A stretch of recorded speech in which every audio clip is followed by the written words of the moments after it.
Assalamualaikum warahmatullahi wabarakatuh. Selamat pagi anak-anak. Apa kabar kalian hari ini? Alhamdulillah, semoga kalian selalu dalam keadaan sehat walafiat ya. Sebelum Bu Guru memulai pelajaran hari ini, Bu Guru akan presensi dulu ya. Alhamdulillah, semuanya masuk. Agar pembelajaran hari ini diberi kelancaran dan diberkahi oleh Allah Subhanahu wa Ta'ala, marilah kita awali dengan membaca bismillah bersama-sama. Bismillahirrahmanirrahim. Pagi ini kalian akan belajar tema 8, daerah tempat tinggalku, subtema 1, lingkungan tempat tinggalku, pembelajaran ke-1 melalui kegiatan diskusi dan percobaan.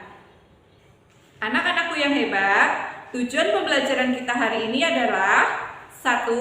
Setelah menyimak penjelasan guru dan kegiatan diskusi kelompok, peserta didik dapat mengidentifikasi unsur-unsur intrinsik teks cerita dengan benar. Agar kalian lebih bersemangat lagi dalam belajar, Bu Guru meminta kalian untuk tepuk PPK dulu ya. Bu Guru akan contohkan dulu, kemudian nanti kalian mengikuti ya. Ayo kita mulai. Anak-anak, apakah kalian suka membaca cerita? Cerita apa yang kalian baca? Oh iya, cerita dongeng. Baik, Bu Guru pagi ini punya cerita yang dapat kalian baca.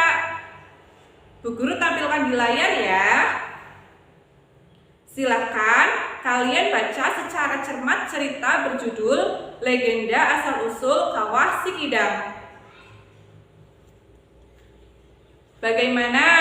Anak-anak membacanya sudah selesai ya? Coba sekarang Bu Guru mau bertanya. Siapa tokoh yang ada pada cerita legenda Asal-Usul Kawah Sikidang? Ya, Gavin mau menjawab. Ya, benar. Tokoh pada cerita legenda Asal-Usul Kawah Sikidang yaitu Putri Sinto dan Pangeran Kidang Garundang. Nah, menentukan tokoh cerita merupakan bagian dari unsur intrinsik cerita. Unsur intrinsik cerita merupakan unsur yang berasal dari dalam cerita itu sendiri. Apa saja unsur intrinsik cerita? 1. Tema. 2. Tokoh. 3. Watak. 4. Latar. 5. Alur. Dan yang keenam adalah amanat. Sekarang, secara berkelompok, Bu Guru akan menugaskan kalian untuk mengidentifikasi unsur-unsur intrinsik cerita legenda Asal-Usul Kawah Sikidang. Hasil diskusi dapat kalian tulis di LKPD yang sudah Bu Guru bagikan ya. Ternyata, cerita legenda Asal-Usul Kawah Sikidang berasal dari daerah dataran tinggi Dieng. Apakah kalian pernah ke Dieng? Apa yang kalian lakukan di sana? Jajan bakso. Ya, penjual bakso bisa kita temukan di sana. Penjual bakso biasanya menjajakan bakso dengan gerobak. Nah, mengapa gerobak bakso bisa bergerak? Ya, benar, karena didorong oleh si penjual bakso. Dorongan itulah merupakan bagian dari gaya. Gaya merupakan suatu kegiatan berupa tarikan dan dorongan yang menyebabkan benda itu berpindah tempat atau mengalami perubahan bentuk. Selanjutnya, masih secara berkelompok, kalian melakukan percobaan untuk menganalisis pengaruh gaya terhadap benda. Tugasnya ada pada LKPD 2. Setelah kalian melakukan percobaan dan diskusi kelompok, kita bahas pengaruh gaya terhadap benda. Apa saja pengaruh gaya? 1. Gaya dapat mengubah benda diam menjadi bergerak. Contohnya menendang bola.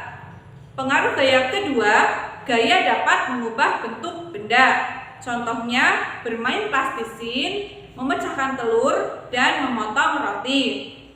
Pengaruh gaya ketiga, gaya dapat mengubah arah gerak benda. Contohnya menangkis bola. Berjualan bakso merupakan kegiatan ekonomi. Kegiatan ekonomi ada 3. Kesimpulan pembelajaran hari ini adalah untuk memahami sebuah isi cerita, kita dapat mengidentifikasi unsur-unsur intrinsik cerita yang terdiri dari tema, tokoh, watak, latar, alur, dan amanat. Anak-anakku, bagaimana pembelajaran hari ini? Menyenangkan tidak? Ya, terima kasih kalau menyenangkan.